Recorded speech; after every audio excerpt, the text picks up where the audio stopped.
Guys, Scott Wedgwood with you to talk about the big Friday games we have on tonight. And just talking Friday morning, the early betting for Broncos Dragons is Broncos 157, Dragons 248. Look, I think that represents fairly good value of the Broncos at home. Certainly, these are two outstanding teams, and I'll be very surprised if they're not right up there at the pointy end of the competition after 26 rounds.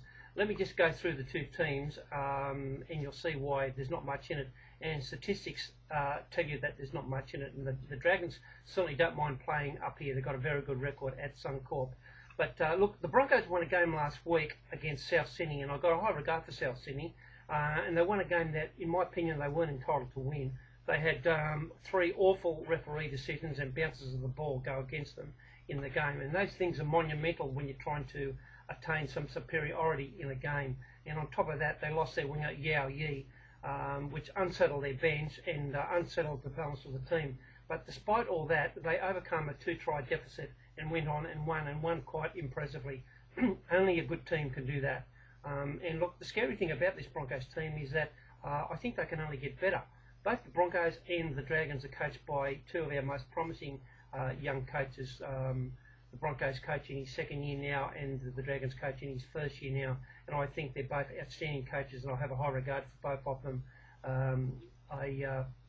Just having a quick look at the Broncos team and the changes.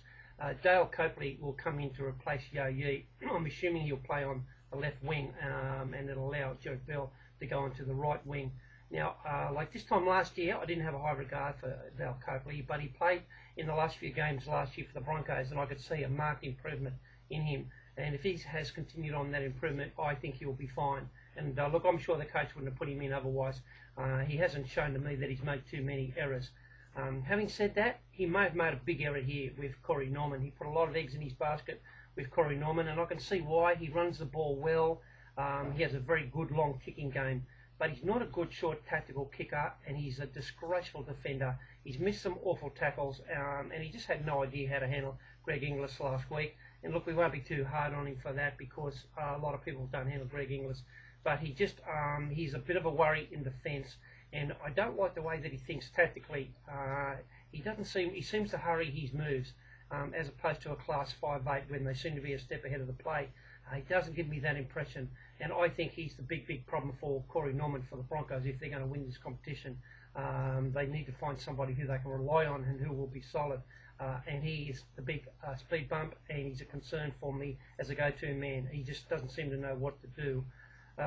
Look, I've been calling for Matt Gillett to start for the Broncos now for about 18 months, and he finally gets the starting lock position. And if I had to be critical of the coach, he has never started his best 13, and I'm a great believer in starting your best 13 because I think it's too hard to overcome an early deficit and win, and that's what the Broncos have been doing in 2012. They haven't been getting off to good starts, and the best way to get off to a good start is to start with your best team. And Matt Gillett is certainly in my top 13. There's no doubt about that. I'd even play him in place of Corey Norman at 5'8" if I had to. I'd absolutely have him on the field. He's just an outstanding player who will play State of Origin and will play for Australia. He's just too valuable to have off the bench. Of course, he's wonderful off the bench, but if he's wonderful anywhere, of course, the guy is a super player. So really looking forward to seeing Matt Gillett start in this game. Ben Teo goes to the bench, and he'll be wonderful off the bench. He's an outstanding player too. Josh Maguire continues on his good form off the bench, and so does Ben Hunt. He came on and set up a wonderful try when he came on. He certainly would be my first choice hooker. I'd have him in place of Andrew McCulloch. I don't think he offers much, Andrew McCulloch. He telegraphs his passes, and I don't think he scares the opposition. But the coach seems to like him, and so it looks like he'll be there for a while. Just looking at the St George side, their red flag for me is Daniel Vito. The good thing about Vito is he hits the ball up 20 plus times in a game, so it's like having another second row forward in your team. But that's not really what a winger's job is. A winger's job is to be safe under the high ball, safe under a grubber, and be very safe in defence. And Vito is none of those things. He runs the ball well, and he is the big red flag for the Dragons. I'll be surprised if they haven't worked that out, and he doesn't cop a lot of bombs on his side in tonight's game. Bo Scott has yet again been coming in as a centre. I don't know why everyone is, whenever there's a problem in the centres, they throw Bo Scott in. You know, Bo Scott's not a centre. He's got no speed, and so far in the games that he's played in the centres, he's missed some awful tackles. He's just not fast enough for his lateral defence. Moving up one-on-one defence, he's wonderful, very aggressive, and a great defender.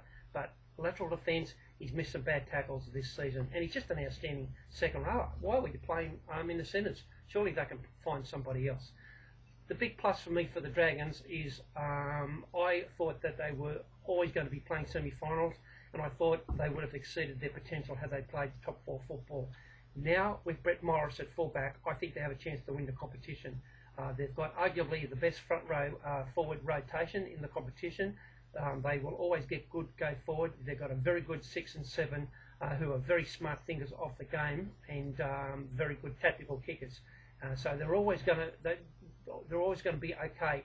They don't make many errors. Rarely do they make more than double-digit errors. And they're the things that win you a lot of games. So I can see the Dragons going a long, long way in this competition. I'm not quite sure how much more improvement is left in them. I think there's a lot of improvement left in the Broncos, particularly if they can find themselves a number 6. Just looking at the second game that we have on Friday night, and that's the Storm versus the Knights. The Storm are very short here with the bookies 141, the Knights 305, and I certainly couldn't take the short odds. The Storm, yes, of course they look the winners. The Knights have never gone well down in Melbourne. The last 10 games down there, Melbourne have won 8 of the last 10 head-to-head, and Newcastle haven't been able to win the last 3 games played down at AAMI Park. So it's hard to be on the Knights based on those statistics. But, you know, the Storm side, you can say it any way you like, but it is based around 3 guys, and that is once they get marked properly, and it hasn't happened so far in 2012, they're just the normal side. And the Knights have actually got some strengths other than in the other areas.